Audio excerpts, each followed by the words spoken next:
Hey guys, welcome to my micro bakery tour. This is my little baking setup right here. I will start off by showing you guys my mixer. This is a Cuisinart. Which one exactly, I'm not sure. I got it off Facebook Marketplace for about $75, but it does have this digital turner here, which I'll show you just quickly by turning it on here. And as you can see here, it's just digital, and then it has like different mixing options, doing it manual, stir, mix, and other things like that. And you can turn up the speed and everything on this style, so it's pretty neat, I'd say.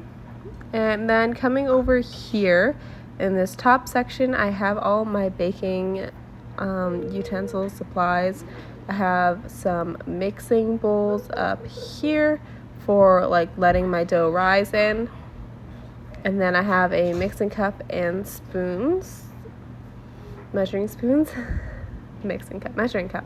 Anyways, then I have two mixing bowls that fit onto my Cuisinart, am I pronouncing that? Cuisinart mixer. And then I have all the attachments over here, like the cover and the different mixing spoons here. And then going down here, I have a few pans. I do have more than this. I just wasn't sure where to fit them. So that's where like my two are for now. And I'll be getting more, obviously. I need another bread loaf as well. But anyways, down here I have my ingredients. So I have sugar, salt, and yeast. And then I have my flour and oil down here. And that cabinet can be locked, of course, so that my children cannot get in there. Anyways.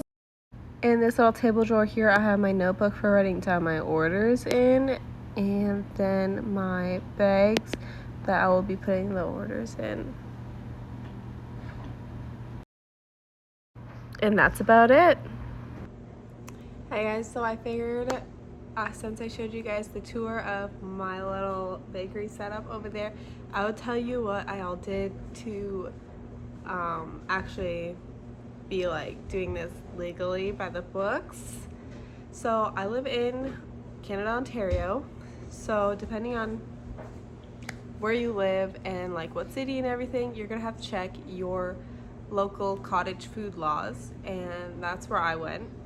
And then I ended up getting in contact with my community's health team, I believe that's what you call it, public health.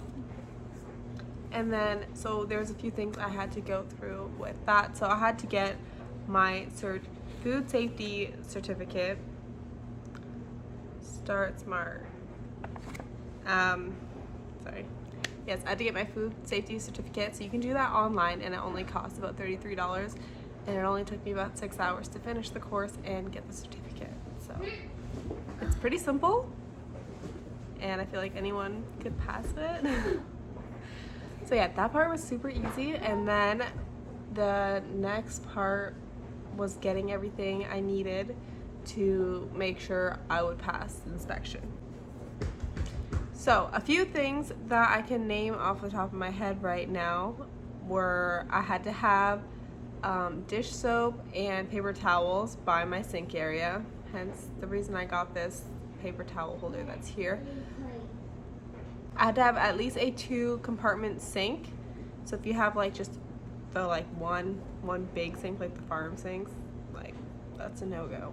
Just have to have, or you have to have, if you have that, I think you might be able to get away with it if you had like a second kitchen sink somewhere for hand washing. So you need one sink always open for hand washing, and then the other one to put like your dirty dishes and stuff in.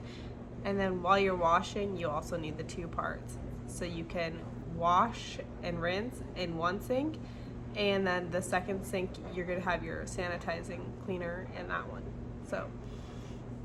So yeah, the other thing with that is I needed to get bleach so I could make my own sanitized cleaner with that. So I got bleach, and I got test strips to make sure that the cleaner is at the right level for cleaning.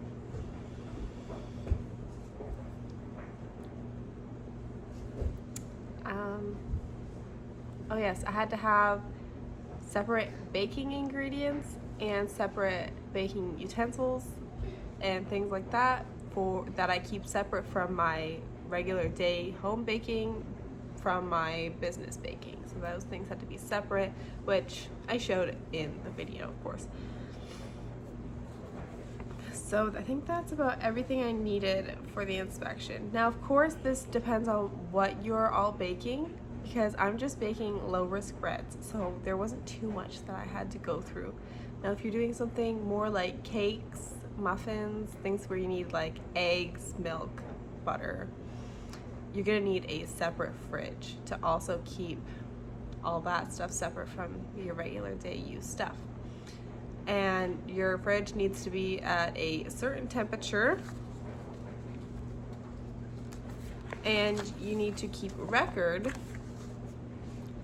of the temperatures every day that you're working. Like for me, I'll be baking once a week, so I would do this once a week, fill it out.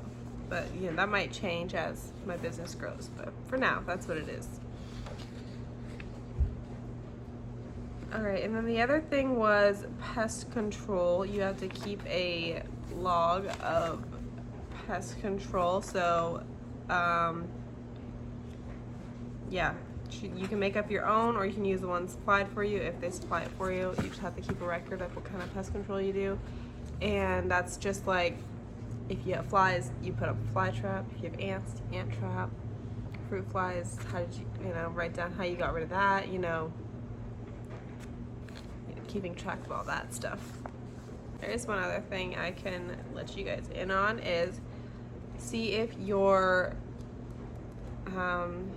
county or I don't know, city, whatever, has a Start Smart guide, because this will have all the information you need in it for opening your own little food premises, micro bakery, coffee shop, whatever you're opening.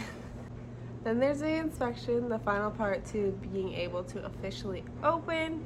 And basically she just went over with me that I had all those things that I talked about just now, making sure I had my certificate, I had test strips, I had everything separate. And yeah, she didn't really go through and look and see how clean everything was, which is interesting because I really thought that's what they were gonna do. So I like deep cleaned my whole entire kitchen. Anyways, it's still good to do that regardless of if they're checking everything or not, but she just wanted to make sure I had everything I was supposed to do. And then you get your certificate of inspection saying that you passed the inspection. And I'm just gonna try, like, I don't know, I'm blocking out my address because this is on YouTube. I'm not gonna share my address on YouTube. Anyways, that's how the certificate is, and that's all I had to do legally with that. Now, I have been asked about taxes and stuff, and I have not looked into that, so I cannot answer any questions on that. That's still something I need to look at. So, if you are a micro bakery and you already know these things, I mean, hit me up in the comments. Okay. And then the other thing you want to do to like get your name out there, and you want to have your social media set up, have a name set up. Mine is Freshly Needed. And then you're going to want to have a way people can order, and when you accept orders, and when the orders will be fulfilled, and things like that is like all the kind of details that you need to figure out as well. And as of right now, for me, I will be accepting orders through Instagram DMs. I have not set up a website, but that is something that I am working on right now. It's just that most website builders and stuff you have to pay like a yearly fee for. So I'm trying to figure that out. And then we'll see what happens. But anyways, that is all the information I have on my micro bakery right now, guys. I will hopefully be able to do a better one of these once I have literally everything figured out, but I have had some people ask me questions about my process and everything, so I thought I would share here so that, you know, you can get an idea of what it's like to get it set up, how to do it the right way. So yeah, I definitely recommend looking up cottage food laws, and then you will be able to figure out a lot from there. Thank you guys so much for watching. I hope this was somewhat informative. And go ahead and check out my Instagram, Freshly Needed. And yeah, I'll see you guys in my next video. Bye. God bless.